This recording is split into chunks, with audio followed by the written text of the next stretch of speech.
Assalamualaikum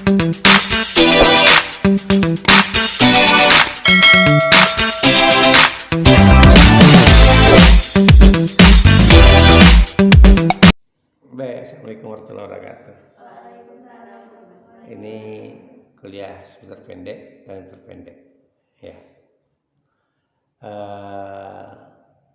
Saya mau tanya dulu, apa yang bisa Anda ambil manfaatnya selama kita perkuliahan ini? Apa yang bisa? Kalau saya Pak jadi kayak lebih percaya diri gitu Pak, mau untuk konten gitu. Jadi kayak bisa kayak misalnya kan selama ini kayak malu lah gini. Tapi selama kayak kuliah ini kan kita jadi terlatih buat konten gitu Pak. Jadi kayak udah mulai bisa terbiasa untuk buat konten. Ini khusus untuk konten ya? Untuk naik di pentas kan belum? Belum. Ya, karena kita bukan kuliah di pentas ya. Oke. Kalau kamu apa?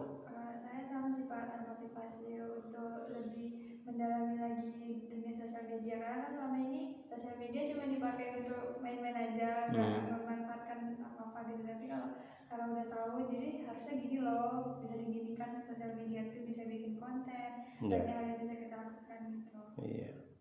Jadi itu tadi artinya kalau orang menganggap itu hal yang biasa, ya hari-hari kita biasa. Contohnya nih, kegiatan kita ke dapur kan biasa aja, setiap hari kita biasa ke dapur. Tapi hal lain beda kalau kita buat konten, beda. Kalau kita ke dapur misalnya itu tadi, masak kan biasa itu, masak mie biasa. Tapi orang kan ingin tahu, kan tidak semua orang mengolah mie itu sama gitu. Nah ada kalanya ada hal-hal yang baru menurut kita bisa jadi viral. Padahal itu kehidupan kita sehari-hari biasa. Saya dulu waktu kuliah belum ada media sosial. Kalau ada media sosial sekarang, mungkin saya buat vlognya. Saya buat. Dulu ceritanya saya kuliah itu ingin hidup mandiri, keluar dari rumah orang tua. Jadi memang ada rumah tidak saya kos, kebetulan rumah abang saya, dia tidak tugas di sini, rumahnya kosong, saya tidur di sana, tapi sendiri, ya. Keluar dari rumah artinya memang tak nyewa sebelumnya gitu. Nah, kita pergi kuliah tuh ke kampus jalan kaki. Dulu tinggalnya di Jalan Rindang namanya, di Tangerang. Lewat lembaga di Patibura itu. Kalian tidak tahu punya Patibura, lembaga pemasyarakatan. Jalan kaki. Mau 1 jam jalan kaki. Lebih kurang 25 kilo ada. Jalan kaki. Nah, kalau pulang siang kan capek. Gimana cara akalnya supaya kita lapar nih, mau makan. Nah kalau kita urut pisah-pisahkan, masak airnya satu, kemudian masak nasi lagi, akhirnya timbul pikiran, bagaimana supaya menjerang itu, sekali dijerang periuknya lengkap semuanya. Tahu ada caranya enggak? Nah caranya, kalau saya masak dengan api kayu di tanah, masak kayu, ya, tidak pakai kompor. Lalu saya masak dulu, jerang dulu, periuknya air penuh airnya, mendidih airnya dikurangi untuk air minum. Nah lalu beras dicuci. Nah, masukkan beras. Dimasukkan beras. Nah, menjelang beras itu kering, mendidih. Nah, saya kebetulan suka bertanam. Saya ambil daun singkong, ubi. Saya petik. Ada cabai juga di pot-pot plastik. Itu saya ungkapkan di sana, di dalam nasinya. Jadi uap kan? Saya ternak ayam. Saya pergi kandang ayam. Saya ambil telur ayam itu, saya cuci bersih-bersih. Lalu saya taruh, saya rebus telur ayam. Jadi semuanya. Masak nasi, kering nasi, air panas-panas enak. Karena kita udah lapar, udah pakai sayur rebus singkong, lalap pakai cabai, pakai telur, jadi udah. Ya kan? Itu kiat-kiatnya seperti itu. Nah, begitu juga orang nggak pernah tahu resep rumah masak Padang itu. Tapi tidak semua rumah masak Padang ya. Ada tuh rumah masakan Padang yang ampera-ampera kecil-kecil itu. Tahu kan? Tahu enggak nah bagaimana cara mereka kiatnya masak? Enggak tahu. Nah, hati-hati. Kadang-kadang ikan itu bisa untuk tiga proses. Ya. Pertama sekali ikan itu digorengnya aja. Jadi kan pertama kali itu ikan itu digoreng aja. Segar kan ikan goreng. Gak habis ikan tuh. Besoknya kasih cabai. Diserakannya cabai. Dipanasinya ikan goreng itu kasih cabai. Gak habis juga. Besoknya ikan itu jadinya toco. Sayur toco. Begitu juga ada gulai ayam misalnya. Pertama sekali coba lihat rumah makan Padang tuh. Ada rumah makan Padang yang dipisahkannya antara kuahnya dengan ayamnya. Nah, nanti berapa terjual itu yang dimasukkannya. Kenapa? Kalau tidak laku, nah dia bisa olah lagi. Terakhir itu jadi rendang ayam. Anda pernah merasakan rendang ayam, tapi kan nggak tahu bahwa itu proses dari ayam yang sudah sekian kali. Jadi kuah yang tadi itu lalu ditambahnya santan lagi, dikeringkannya jadi rendang. Tapi tidak semua ya. Rumah makan maju tidak. Rumah makan kecil-kecil. Gitu dia mensiasatinya. Banyak begitu. Nah, karena itu hati-hati. Kalau kita belanja hati-hati. Dia nggak mikir. Ada kalanya itu berdampak pada konsumen. Kita sakit perut. Ya.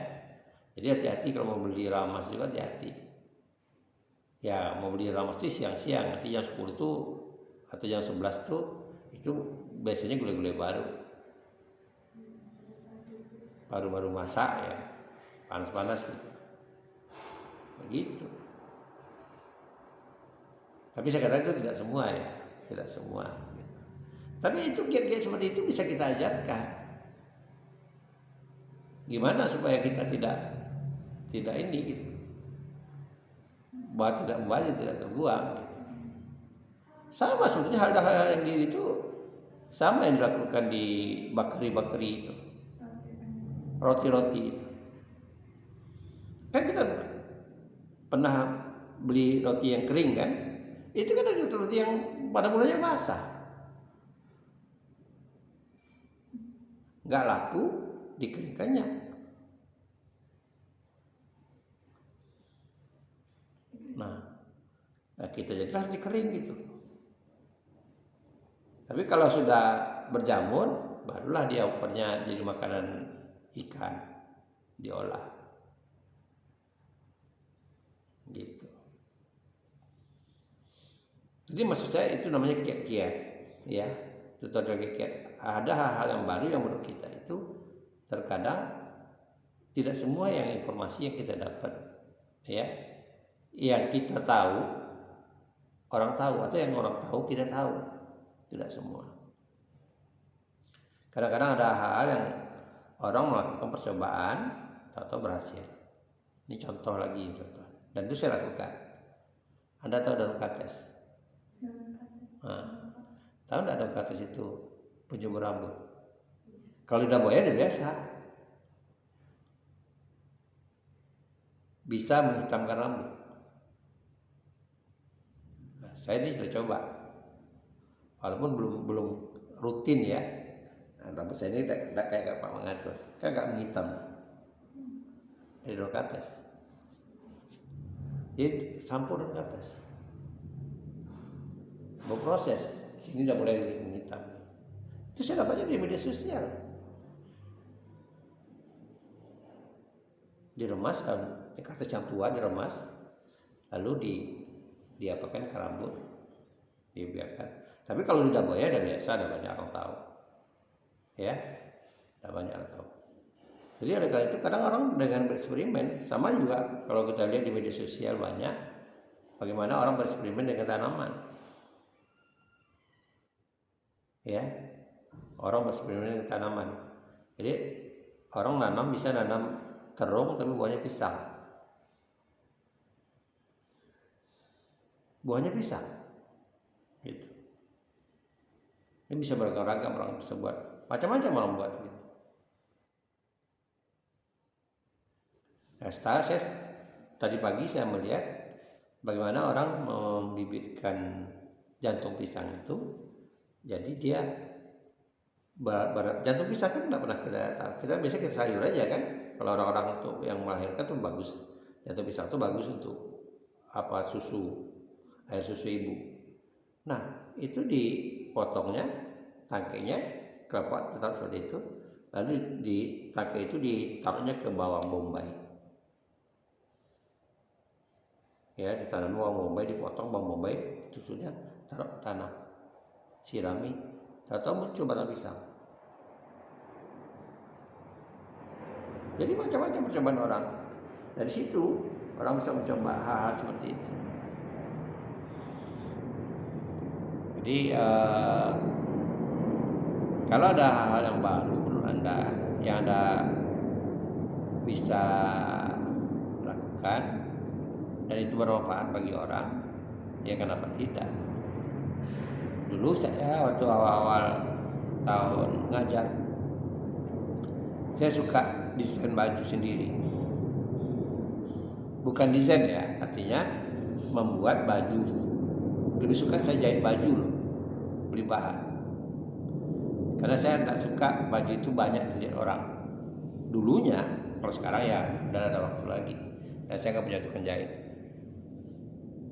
Gimana caranya? Saya pergi saya ke tukang kain yang bahannya untuk pakaian perempuan. Kan banyak yang halus itu. Tapi saya lihat, saya pilih. Tidak yang kembang-kembang, tidak motifnya yang sifatnya umum. Tidak betul model perempuan gitu. Tapi kan dasar sil itu kan banyak yang halus-halus itu. Itu saya beli. Lalu saya punya tukang jahit. Saya suruh tukang jahit. Kebetulan dia pernah kerja di konveksi. Satu kali pernah terjadi, tapi ini udah terbakar baju, sudah lama kali. Pernah terjadi, ya. Saya beli baju itu. Tahu-tahu waktu itu saya jadi wartawan. Saya jumpa dengan seorang pejabat di Bapeda Riau. Berpapasan, lalu dia pegang baju saya. Cantik bajunya, katanya. Ini pasti mahal nih katanya.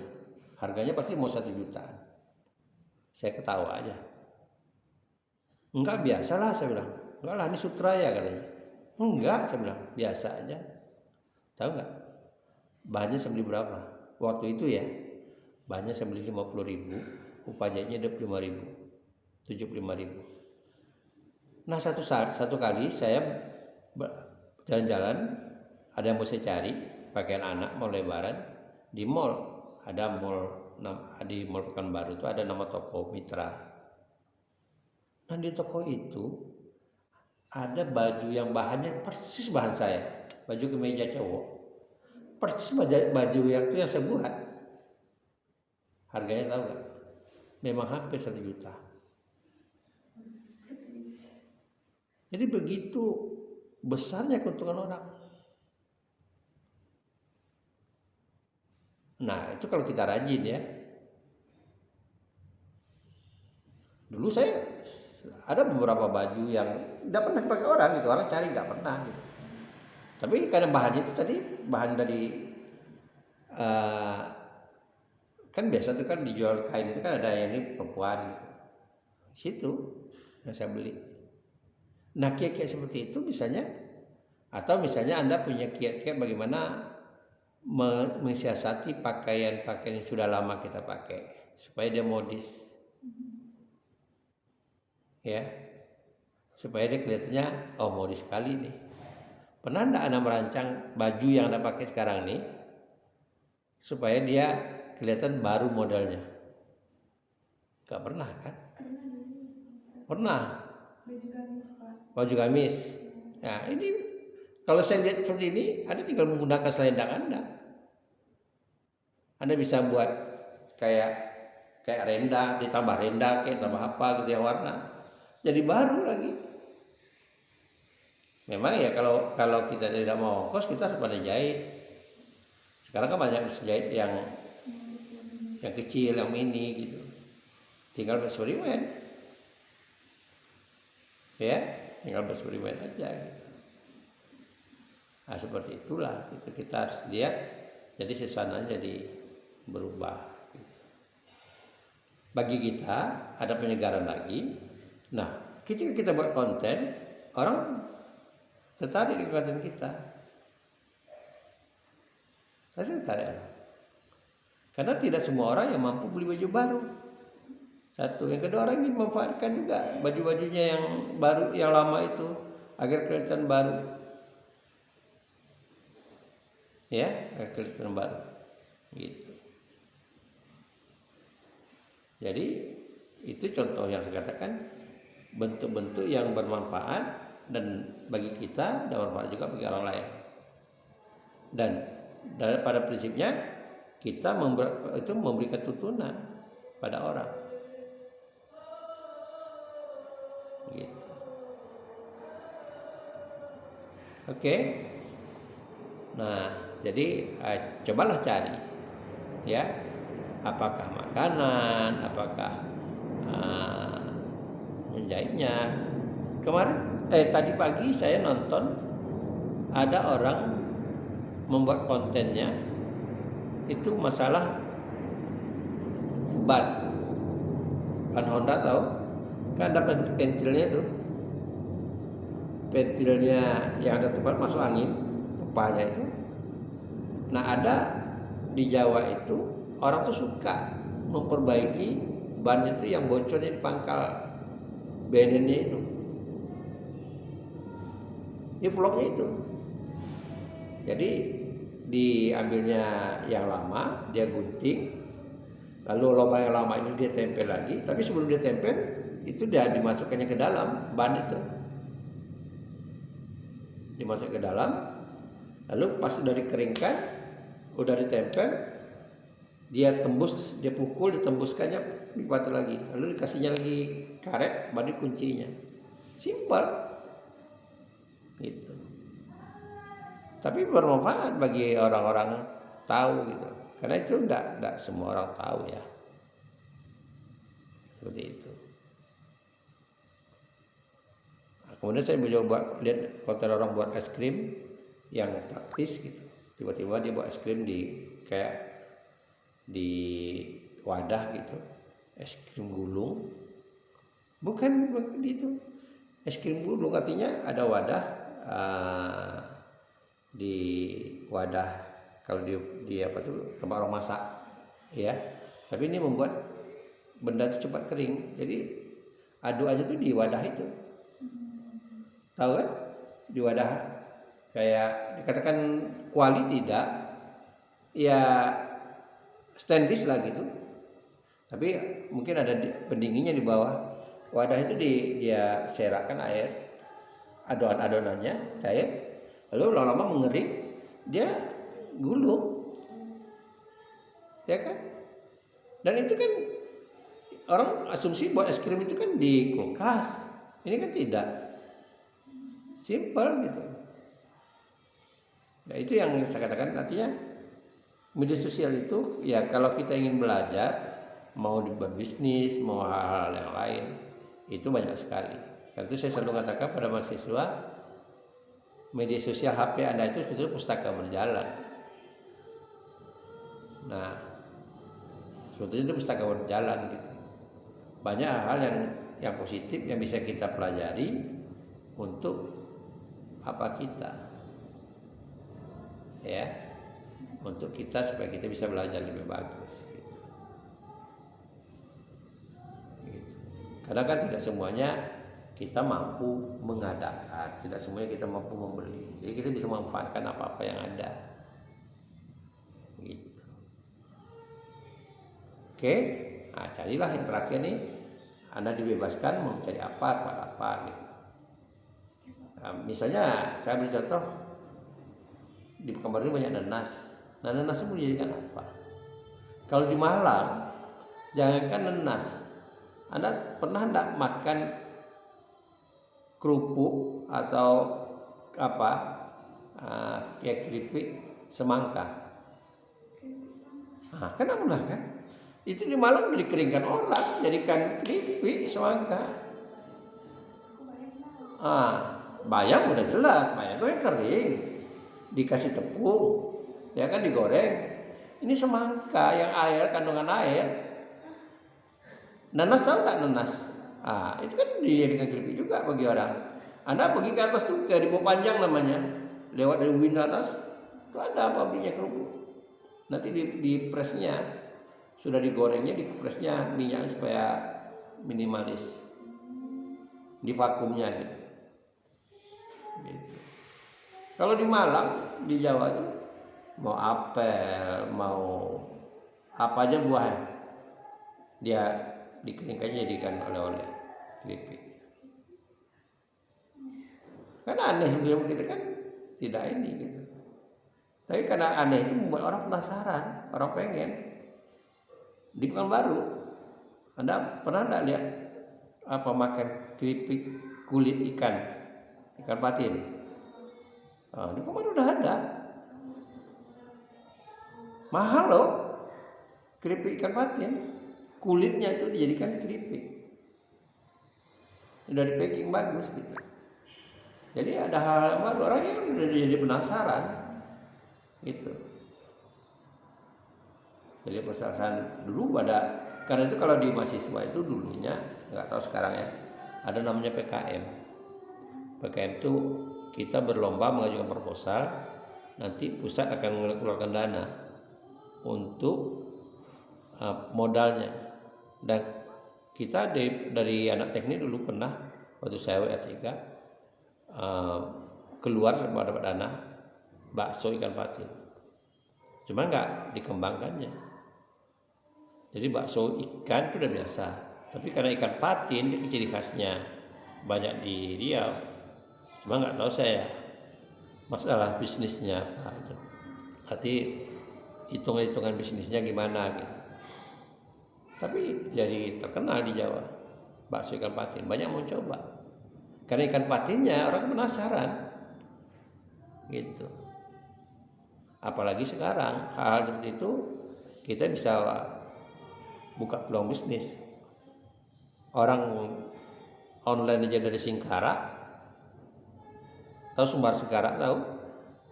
Kan ada Bilih nama barang tuh, ikan-ikan kecil hitam tuh, itu udah dijual orang online, orang live jualkan itu di TikTok. Nah, jadi hal-hal yang menurut kita itu hal-hal yang tidak penting, tidak mungkin, orang bisa mengatakan itu mungkin. Nah, karena itu kalau Anda pulang ke daerah, lihat daerah Anda potensi apa. Ya. Ada kalanya kita bisa memanfaatkan kerajinan masyarakat, sumber daya manusia. Kayak tembilahan itu keripik pisang misalnya. Karena udah jadi pengrajin bagi mereka. Nah, kita kan tinggal packing aja. Orang pengen tahu, ingin beli partai banyak misalnya. Kayak di Dumai yang biasanya orang tahunya kerupuk itu di Sumatera Barat. Sekarang tidak ada kerupuk di Riau ini di Dumai. Walaupun yang bekerja itu orang-orang Sumatera Barat yang merantau. Nah, coba cari hal seperti itu. Ya, hal-hal yang dicoba yang menurut kita itu tidak kita duga, sepertinya talam durian yang oleh-oleh Pekanbaru itu, Itu usaha dosen UIN. Nah, jadinya viral, jadinya ramai orang. Gitu. Jadi jangan takut mencoba. Media sosial tidak takut mencoba. Coba. Gila. Oke.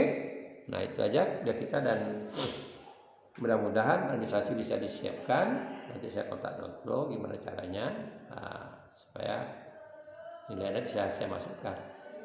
Oke, itu aja. Terima kasih. Assalamualaikum warahmatullahi wabarakatuh.